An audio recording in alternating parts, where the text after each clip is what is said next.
Hello friends, कैसे हैं आप लोग। दोस्तों, आज हम लोग 66वीं बीपीएससी वैकेंसी के बारे में थोड़ा चर्चा करेंगे और उसके बाद फिर हम लोग आगे रणनीति पर डिस्कस करेंगे। दोस्तों ऐसा माना जा रहा है कि 66वीं बीपीएससी की जो वैकेंसी है वह अगस्त के लास्ट तक आ जाएगा आपका। जहाँ तक सीट का सवाल है तो लगभग 1100 सीट बताई जा रही है, लेकिन एक्यूरेट क्या है और कितने कितने पोस्ट आएंगे इसके संदर्भ में हम लोग जल्द ही बता देंगे, जो हम लोग को पता चलेगा। ठीक है दोस्तों, इसके अलावा जो कुछ लोग हैं जो मुख्य परीक्षा के बारे में पूछ रहे हैं कि सर मुख्य परीक्षा कब होगा, तो इसके संदर्भ में जो जानकारियाँ मिली है हमें, तो ऐसा माना जा रहा है कि यह अक्टूबर फर्स्ट वीक के बाद, मतलब कहने का मतलब है कि यूपीएससी प्री के बाद आपका एग्जाम लिया जाएगा। 5 दिन या 1 सप्ताह जो भी हो, इसी संदर्भ में एग्जाम इसी समय लिया जाएगा। जहाँ तक इंटरव्यू की बात है दोस्तों, तो जो 64वीं इंटरव्यू लेने होने वाली है, तो वो बताया जा रहा है कि आपका सितंबर फर्स्ट वीक के बाद से आपका शेड्यूल जारी कर दिया जाएगा। तो इसके अकॉर्डिंग आप लोग तैयारी करते रहिए। तो ये तो रहा एक छोटी सी जानकारी। अब हम लोग दोस्तों बात करेंगे 66वीं बीपीएससी वैकेंसी जो आ रही है उस संदर्भ में। बहुत सारे कॉल आ रहे हैं, जो नए नए बच्चे शुरुआत कर रहे हैं कि सर बुक लिस्ट बताइए, सर कैसे पढ़ें, क्या पढ़ें, कुछ इस संदर्भ में बात कीजिए। तो क्या है इस पर थोड़ा सा हम लोग चर्चा करते हैं दोस्तों, और ख़ास तौर पे जो बिल्कुल न्यू कमर्स हैं उनके लिए थोड़ा बुक चर्चा भी करेंगे हम लोग, और उसके बाद फिर वर्तमान स्ट्रेटजी बात करेंगे, वर्तमान में क्या हो और एग्जाम के समय आपकी स्ट्रेटजी क्या हो। तो दोस्तों जहाँ तक बुक का बात है, तो लोग कहते हैं कि लुसेंट पढ़ लिया जाए और घटना चक्र लगा लिया जाए तो रिजल्ट हो जाता है। निश्चित तौर पे वैसे स्टूडेंट जो काफ़ी मेहनत कर रखे हैं या जिनके फैक्ट पर काफ़ी कमांड है, तो वो इन दो चीज़ों को करके पास कर सकते हैं। लेकिन अगर मेरी मानना, जहाँ तक मुझे अगर गाइड करने की बात होगी, तो मैं यही कहूँगा दोस्तों कि यह थोड़ा सा जोखिम भरा हो सकता है, क्योंकि कोई ज़रूरी नहीं है कि आपको फैक्ट पूरा याद ही रहे। दूसरी बात है कि ऐसे में होता क्या है ना कि आप पीटी तो पास कर गए, लेकिन मुख्य परीक्षा में फिर आपको समस्या आ जाएगी, क्योंकि उस समय तो कॉन्सेप्ट बिल्कुल होगा ही नहीं, केवल फैक्ट रट के आए हैं, और मुख्य परीक्षा का जो चक्र है ना, वो चक्र कभी पार ना कर पाइएगा आप। तो अभी आपके पास समय है, इस समय पर यूटिलाइज करते हुए मानक पुस्तक पढ़िए और एक ऐसा स्ट्रेटजी के अनुसार तैयारी कीजिए कि पीटी, मेंस और इंटरव्यू साथ साथ तैयारी चलते रहे। बिल्कुल दोस्तों 1100 सीट के आसपास है, तो कोशिश कीजिए कि इसमें फाइनल सिलेक्शन ही ले लें। तो आइए हम लोग चर्चा करते हैं बुक लिस्ट पर कौन कौन सी बुक पढ़ा जाए। दोस्तों इस संदर्भ में सबसे पहला आता है हिस्ट्री की बात।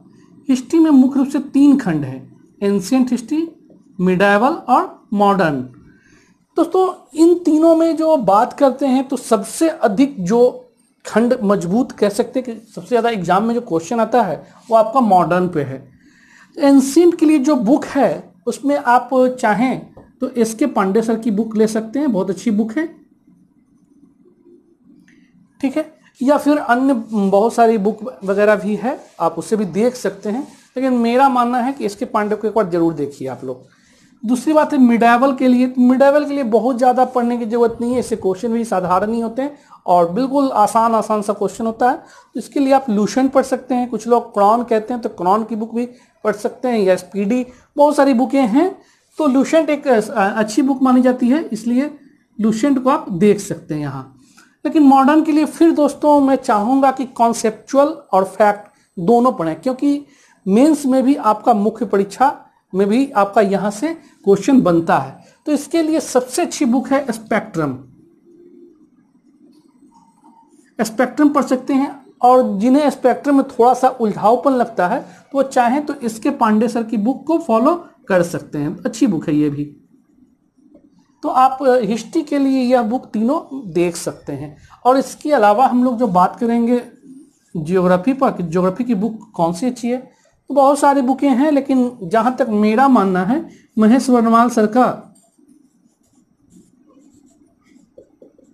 एक बार जरूर देख सकते हैं, बहुत अच्छी बुक लगी है, और न केवल पीटी के लिए, मुख्य परीक्षा के लिए भी बहुत अच्छी बुक है।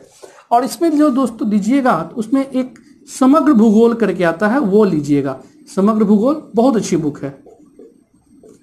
इसके अलावा खुल्लर की भी बुक है, और भी कई लोग बुक निकाले हुए हैं ज्योग्राफी के लिए, लेकिन मेरा मानना है कि अच्छी बुक पढ़िए, ज़्यादा अच्छा है।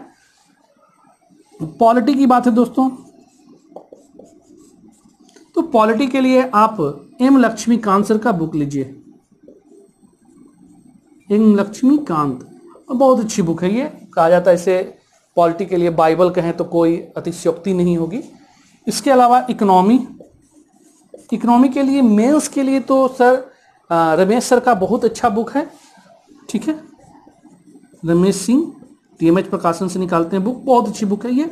लेकिन पीटी के लिए ये बुक बहुत ज़्यादा कारगर नहीं है। तो इसके लिए पीटी के लिए आप, जहाँ तक बात है, तो आप परीक्षावाणी देख सकते हैं, बहुत अच्छी बुक है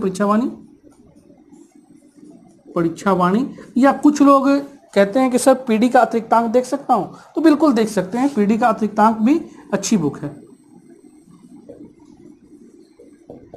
तो ये इकोनॉमी के लिए हो गया दोस्तों। अब हम लोग बात करेंगे साइंस के लिए। तो साइंस के लिए तीनों सेगमेंट का ल्यूशन की बुक बहुत अच्छी बुक है। या कुछ लोग और अगर दूसरे बुक को पढ़ना चाहें तो एक टीएमएच प्रकाशन से ही आता है, सीलवंत सिंह, इसके बारे में भी बोला जाता है कि अच्छी बुक है। विशेष तौर पर यूपीएससी के समय में ये लोग कुछ इसे पढ़ते हैं। तो ये रहा साइंस के संदर्भ में।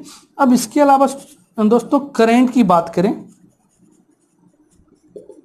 तो करेंट के लिए जो मुख्य परीक्षा है उसके लिए 3 बुक, या तो आप पीडी पढ़ें, कुछ लोग क्रॉनिकल पढ़ते हैं, और कुछ लोग दृष्टि को भी पढ़ते हैं, मानते हैं अच्छा है और अच्छी बुक भी है। सही में ये तीनों बुक अपने आप में एक अच्छी बुक मानी जाती है। लेकिन दोस्तों विगत 3-4 एग्जाम से बीपीएससी का जो प्री एग्जाम हो रहा है, ऐसा देखा जा रहा है कि बहुत ज़्यादा ये प्रारंभिक परीक्षा में कारगर साबित नहीं हो रहा है। तो इसके लिए आप चाहें तो घटना चक्र की बुक जो 2 महीने पर आती है, आप उसे देखिए, और एग्जाम के समय में खासतौर पे जो घटना चक्र की बुक आती है वो जरूर से जरूर देखिएगा, बहुत अच्छी बुक है ये। वहाँ तो खैर कहते हैं कि बहुत सारे क्वेश्चन डायरेक्ट इससे पूछे जाते हैं, तो घटना चक्र आप देख सकते हैं। इसके अलावा बहुत सारे देखिएगा डे टू डे ऐप्स वगैरह में भी है, या बहुत सारे आजकल युवा लोग निकाल रहे हैं इस पर मुद्दा, तो देख लीजिएगा। लेकिन मेरा ऐसा मानना है कि जो भी देखिए व्यवस्थित रूप से और कंटिन्यूटी के साथ उसको पढ़िए, ठीक है ना। तो ये चीज़ें। अब है बिहार के संदर्भ में, बिहार का बुक किसको पढ़ा जाए। बिहार के लिए भी कई सारे पब्लिकेशन है, प्रकाशन की बुकें निकल चुकी है, लेकिन मेरा मानना है कि सबसे अच्छा आपका विवास पैनोरमा। कुछ लोग इसे अभी भी अच्छा इसका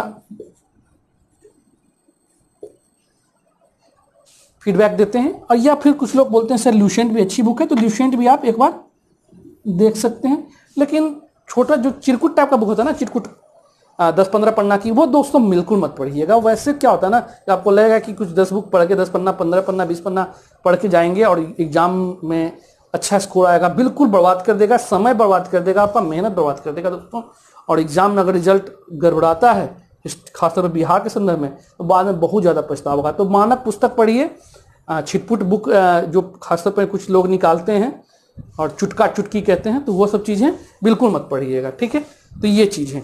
अब ये तो हो गया बुक की बात दोस्तों, की जो बुक मानक बुक है जो आप इसे पढ़िए। अब इसके बारे में जो हम आएंगे हम लोग स्ट्रेटजी के बारे में, कि स्ट्रेटजी कैसी होनी चाहिए और क्या क्या तैयारियां करनी चाहिए, कैसे क्या करना चाहिए।